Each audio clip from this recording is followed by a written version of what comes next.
ഇപ്പോൾ നമ്മോടൊപ്പം സാമ്പത്തിക വിദഗ്ധ Shrimati doctor Mary George telephone ലൈനിൽ ചേരുന്നുണ്ട്. നമസ്കാരം ശ്രീമതി മേരി ജോർജ്.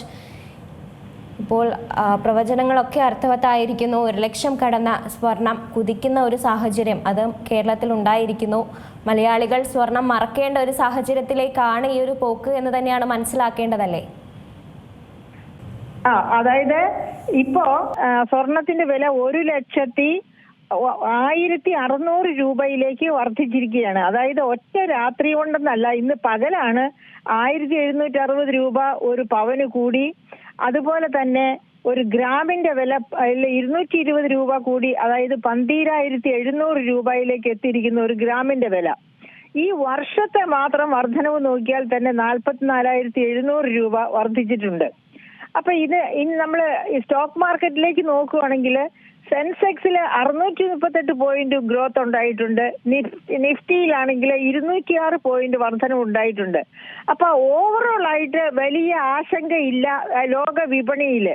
എന്നിട്ടും വില കൂടി.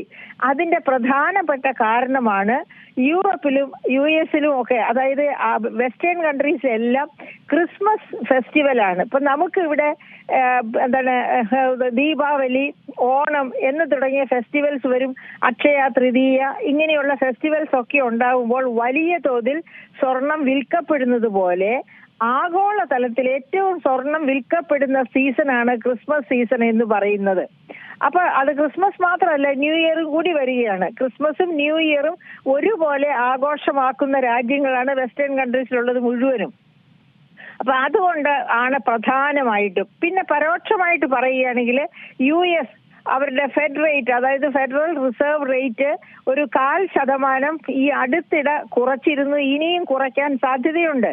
അപ്പൊ ആ സാധ്യത കാണുമ്പോൾ US ഡോളറിൽ ഇൻവെസ്റ്റ് ചെയ്യുന്നതിനേക്കാൾ ആകർഷകമാണ് സ്വർണത്തിൽ ഇൻവെസ്റ്റ് ചെയ്യുന്നത്.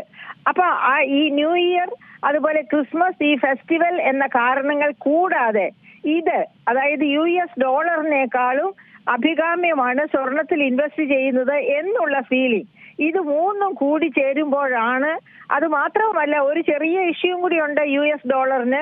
അതായത് US-ഉം വെനസ്വേലയും തമ്മിൽ അത്ര നല്ല നിലവാരത്തിലല്ല നിലനിൽക്കുന്നത്. അതായത് വെനസ്വേലയുടെ അതായത് മയക്കുമരുന്ന് ഒരു ഹബ്ബാണ് വെനസ്വേല എന്ന് പറയുന്നത്. അപ്പൊ അമേരിക്കയിലേക്ക് വലിയ തോതിൽ ആ മയക്കുമരുന്ന് കടത്തുന്നു. ലോകത്തേക്ക് മുഴുവനും ഉണ്ട്, പ്രത്യേകിച്ച് അമേരിക്കയിലേക്ക്. അങ്ങനെ അമേരിക്കൻ യുവജനതയെ വഴിതെറ്റിക്കുന്ന ഒരു രാജ്യം എന്ന രീതിയിൽ വെനസ്വേലയ്ക്കെതിരെ വളരെ ശക്തമായ നടപടികളാണ് US സ്വീകരിച്ചിരിക്കുന്നത്. എന്ന് വെച്ചാൽ അവിടെ ഒരു അന്താരാഷ്ട്ര തലത്തില് ഒരു ഭീഷണി US-ന്റെ ഭാഗത്ത് നിന്ന് വെനസ്വേലയ്ക്കുണ്ട് എന്നർത്ഥം. അപ്പൊ ഈ കാര്യങ്ങളൊക്കെ ചേർത്ത് വായിക്കണം നമ്മള്. സ്വർണത്തിന്റെ, അതായത് എവിടെ സംഘർഷം ഉണ്ടായാലും സ്വർണം രാജാവാകും. കാരണം മറ്റ് കറൻസികളെക്കാളൊക്കെ വിശ്വസിച്ച് ഇൻവെസ്റ്റ് ചെയ്യാവുന്ന ഒരേ ഒരു ഉൽപ്പന്നം ലോകത്തുള്ളത് സ്വർണമാണ്. അപ്പൊ റിയൽ എസ്റ്റേറ്റോ എന്ന് ചോദിക്കും. റിയൽ എസ്റ്റേറ്റ് ശരിയാണ്, പക്ഷേ റിയൽ എസ്റ്റേറ്റ് നമുക്ക് പെട്ടെന്ന് പൈസയ്ക്ക് ആവശ്യം വന്നാൽ, പെട്ടെന്ന് ഒരാൾക്ക് രോഗം ബാധിച്ചാൽ വിറ്റ് പണമാക്കാൻ സമയമെടുക്കും. മറിച്ച് സ്വർണമാണെങ്കിൽ പണയം വെച്ചോ എങ്ങനെ വേണമെങ്കിലും ഉടനടി അത് ക്യാഷ് ആക്കി മാറ്റാം. അതാണ് സ്വർണത്തിന്റെ പ്രത്യേകത. മൂല്യം എപ്പോഴും കാത്തു സൂക്ഷിക്കുകയും ചെയ്യും. അപ്പൊ ഈ ഒരു കോണ്ടെക്സ്റ്റിൽ സ്വർണത്തിന്റെ വില 1 ലക്ഷം കടന്നിരിക്കുന്നു.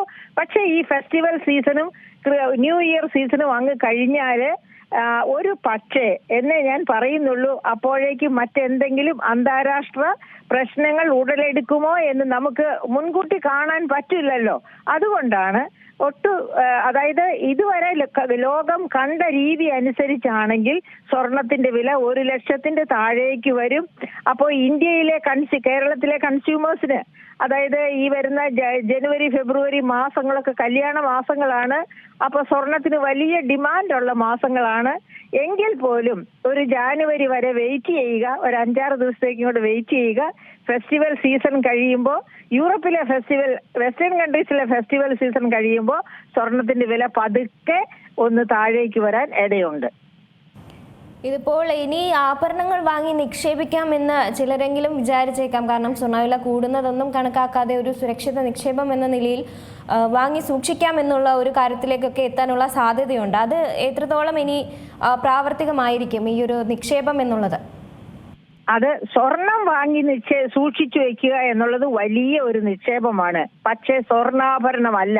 സ്വർണ്ണാഭരണത്തിൽ നിങ്ങൾ ഇൻവെസ്റ്റ് ചെയ്താല് ആ സ്വർണ്ണാഭരണം വാങ്ങിയ കടക്കാര് പോലും 10 കൊല്ലം കഴിഞ്ഞ് നിങ്ങൾ ആ സ്വർണം തിരിച്ചു കൊടുക്കുക, അല്ലെങ്കിൽ 1 വർഷം കഴിഞ്ഞ്, അല്ലെങ്കിൽ 10 ദിവസം കഴിഞ്ഞ് ആ സ്വർണം തിരിച്ച് ഇവിടുന്ന് തന്നെ വാങ്ങിയത്, അതിൻ്റെ അകത്ത് എല്ലാ ഹാൾമാർക്കിങ്ങും എല്ലാം കംപ്ലീറ്റ് ആയിട്ട് വാങ്ങിച്ചതാണ് പറഞ്ഞു കൊണ്ടേ കൊടുത്താൽ വേറെ 100 കാരണങ്ങൾ ചൂണ്ടിക്കാണിച്ച് നാം വാങ്ങിയ വിലയിൽ നിന്ന് വലിയ തോതിൽ വില വെട്ടിക്കുറച്ച് മാത്രമേ അവർ സ്വർണം തിരിച്ചെടുക്കൂ. അപ്പൊ അത് കാരണം ആഭരണമാക്കി സൂക്ഷിക്കുന്നത് വലിയ മണ്ടത്തരമാണ്. വളരെ കുറച്ച് മാത്രം നിത്യോപയോഗത്തിന് വേണ്ടി ആഭരണങ്ങളായിട്ട് സൂക്ഷിക്കുക.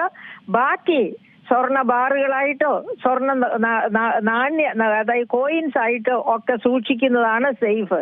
നമ്മുടെ പല തരത്തിലുള്ള കോയിൻസ് ആക്കി സൂക്ഷിച്ച 1 പവൻ, 1/2 പവൻ, 1/4 പവൻ ഈ തരത്തിൽ സൂക്ഷിച്ചാല് നമ്മുടെ ആവശ്യത്തിന് മാത്രം എടുത്ത് അത് വിൽപ്പനയ്ക്ക് വിൽക്കാനും ഒക്കെ കഴിയും. വിലയൊട്ട് കുറയുകയുമില്ല. മാർക്കറ്റിലെ വിപണിയിലെ വില തന്നെ കിട്ടുകയും ചെയ്യും. ശരി, വളരെയധികം നന്ദി ശ്രീമതി ഡോക്ടർ മേരി ജോർജ് ഈ ഒരു അവസരത്തിൽ പ്രതികരിച്ചതിന്. ഏറ്റവും പുതിയ വാർത്തകളും വിശേഷങ്ങളും വിരൽ തുമ്പിലറിയാൻ സീ മലയാളം ന്യൂസ് എല്ലാ ഡിജിറ്റൽ പ്ലാറ്റ്ഫോമുകളിലും ലഭ്യം.